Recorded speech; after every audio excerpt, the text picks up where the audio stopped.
Sendiri, sektor apa yang mungkin tengah menjadi primadona saat ini untuk di unit usaha syariah?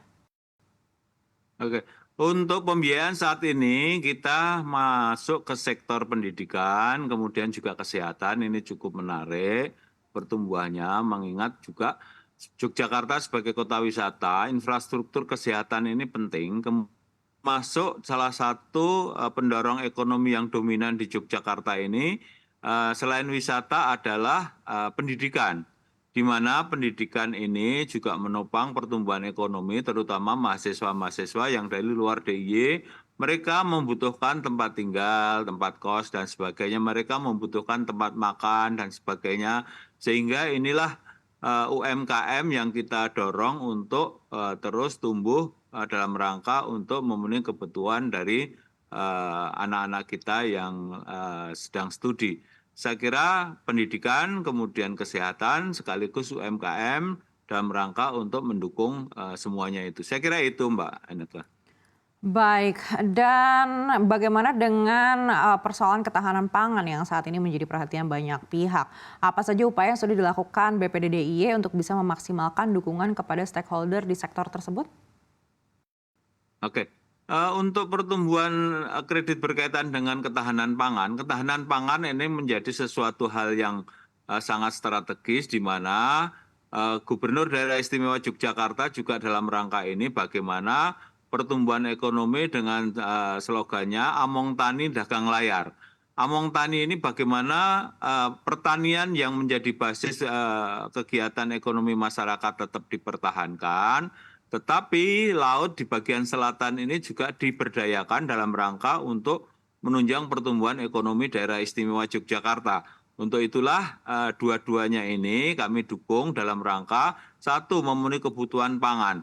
Kita garap di dalam hal ini petani-petani milenial ini. Sekarang mulai ada petani milenial di mana ada sebuah proses pertanian yang tidak lagi digarap secara tradisional, tetapi menggunakan pola-pola yang lebih baik, sehingga entrepreneurship-nya mereka di dalam pengelolaan pertanian ini mulai tumbuh, sehingga tidak hanya pertanian dari sisi panen dan sebagainya, tapi pertanian sekaligus dijadikan lahan untuk wisata juga, sehingga ini menjadi daya dukung selain pertumbuhan ekonomi juga mendukung wisata.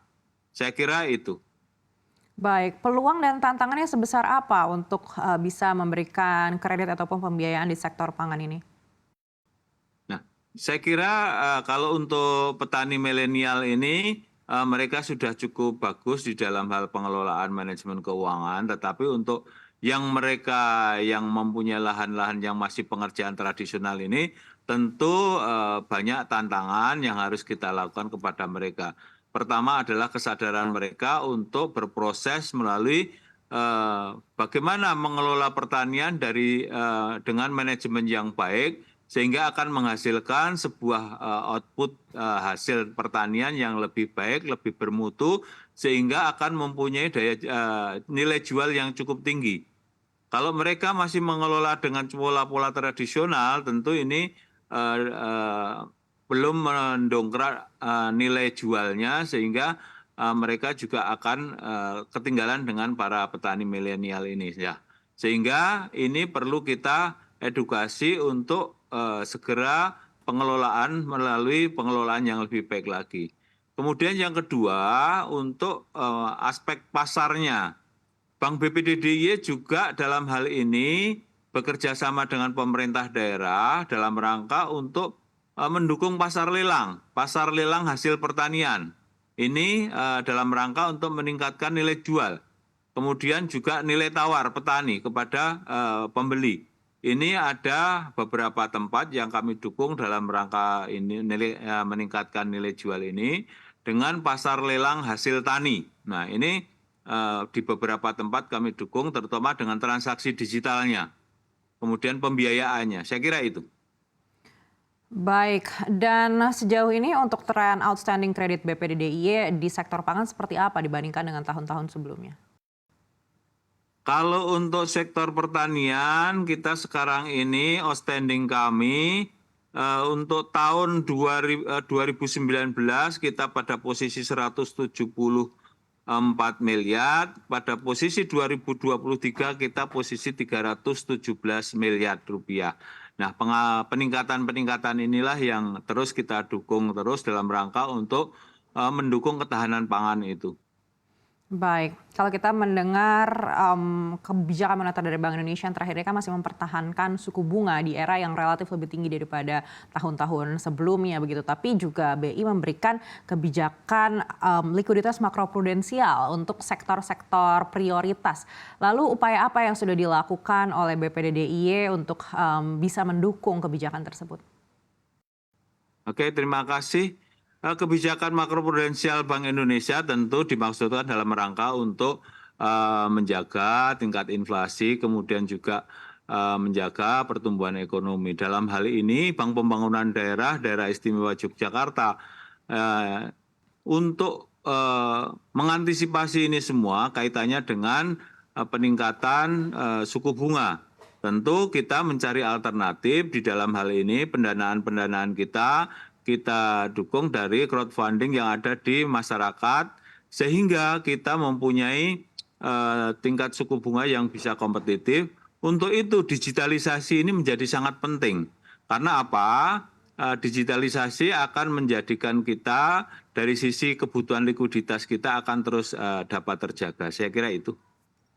Baik, dan seperti apa ekspektasi BPD DIY untuk kebijakan moneter Bank Indonesia hingga akhir tahun? Apakah ada harapan dari BPD DIY mungkin Bank Indonesia bisa segera memangkas suku bunga? Terima kasih Mbak Neke. Harapan kami dari Bank BPD DIY sebagai bank daerah tentu juga ikut terdampak di dalam kebijakan-kebijakan makroprudensial ini. Harapan kami adalah bagaimana suku bunga ini tetap terus bisa stabil kaitannya dengan juga terkait dengan nilai tukar. Nah, nilai tukar ini juga akan mempengaruhi karena beberapa produk tradisional sekalipun seperti tahu, tempe pasti akan ikut terpengaruh. Untuk itu di daerah Yogyakarta sebagai daerah wisata tentu ini akan juga mempengaruhi. Saya kira harapan kami stabilitas moneter ini bisa terus terjaga, kemudian nilai tukar rupiah juga bisa dikendalikan dengan baik, sehingga kita bisa tumbuh berkembang bersama masyarakat, UMKM dan sebagainya bisa lebih baik lagi. Saya kira itu harapan kami. Baik, bagaimana untuk pertumbuhan bisnis BPD DIY hingga akhir 2024 ini? Apakah ada mungkin revisi ke atas di tengah optimisme meskipun saat ini keadaan sangat volatil? Ya. Terima kasih untuk ekspektasi kami dengan akhir tahun sesuai dengan RBP kami masih optimis karena kami juga di samping mengembangkan intensifikasi pasar yang ada di daerah istimewa Yogyakarta khususnya untuk pendidikan dan kesehatan, kita juga melalui ekstensifikasi wilayah pasar-pasar yang ada di daerah yang mendukung di daerah istimewa Yogyakarta ini. Sehingga harapan kami dengan itu kita masih bisa mempertahankan pertumbuhan-pertumbuhan yang ada yang kami harapkan sampai dengan akhir tahun. Baik, peluang-peluang apa yang bisa dimanfaatkan dan untuk mendukung juga optimisme pertumbuhan ekonomi di Yogyakarta hingga akhir tahun 2024? Oke, untuk satu peluang yang ada itu tentu pendidikan kesehatan. Kemudian yang kedua UMKM. Kemudian yang ketiga berkaitan dengan pemberdayaan ekonomi yang ada di pemerintah kaitannya dengan dalam rangka untuk mendukung pertumbuhan ekonomi di daerah istimewa Yogyakarta ini sebagaimana dicanangkan oleh pemerintah daerah. Sehingga kalau misalkan pengeluaran pemerintah daerah ini masih optimis, kita juga yakin bahwa pertumbuhan ekonomi daerah istimewa Yogyakarta bisa terus berkembang yang selama ini adalah 5,02%, masih lebih tinggi dari rata-rata nasional. Mudah-mudahan ini bisa dipertahankan terus sehingga UMKM yang mendukung pendidikan, kemudian UMKM yang mendukung pariwisata, kemudian juga pendidikan dan kesehatan ini masih memberikan peluang yang baik.